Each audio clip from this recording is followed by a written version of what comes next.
लेकिन minimum target point रात भर रिजर्व लगाई तो अभी जो भागता है রানাঘাট দক্ষিণের মাটি বিজেপি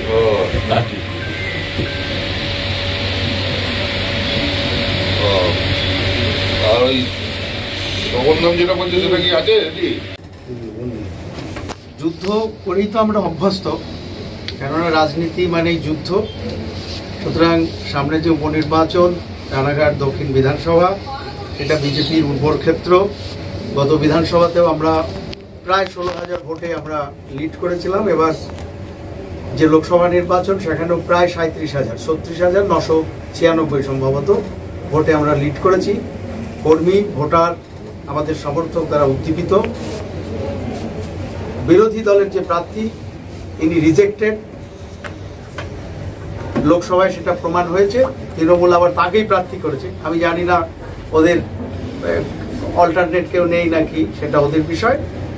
তবে আমরা জিতবো এবং আমি আশা রাখি যে লোকসভার থেকেও বেশি মার্জিনে আমরা জিতবো।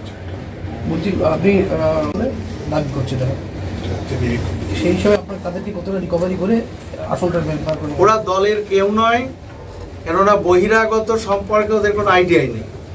এটা অ্যাডমিনিস্ট্রেটিভ নদিয়া জেলা, আমরা সাংগঠনিকভাবে এটা ভাগ হয়েছে। আমি এই নদিয়া জেলার আগেও যখন আমি স্টেট সেক্রেটারি ছিলাম, আমি এখানকার ইনচার্জ ছিলাম, পর্যবেক্ষক ছিলাম। আমি কৃষ্ণনগরে আমার বাড়ি। সুতরাং বহিরাগত প্রশ্ন নেই। এটা তৃণমূলের চক্রান্ত, ভোটের আগে এরকম করে একটা বিভ্রান্তিকর পরিস্থিতি সৃষ্টি করার জন্য।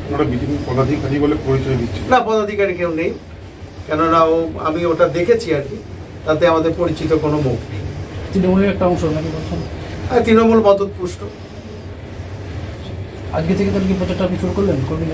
হ্যাঁ, প্রচার আজকে আমাদের সবাইকে ডেকেছি, আমরা আলোচনা করব, প্ল্যানিং করব, তারপরে আনুষ্ঠানিকভাবে শুরু করব।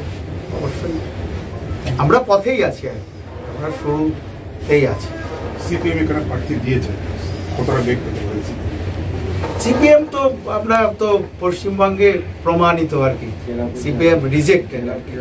লোকসভাতেও ওরা ভেবেছিল যে একটা ছাপ ফেলবে।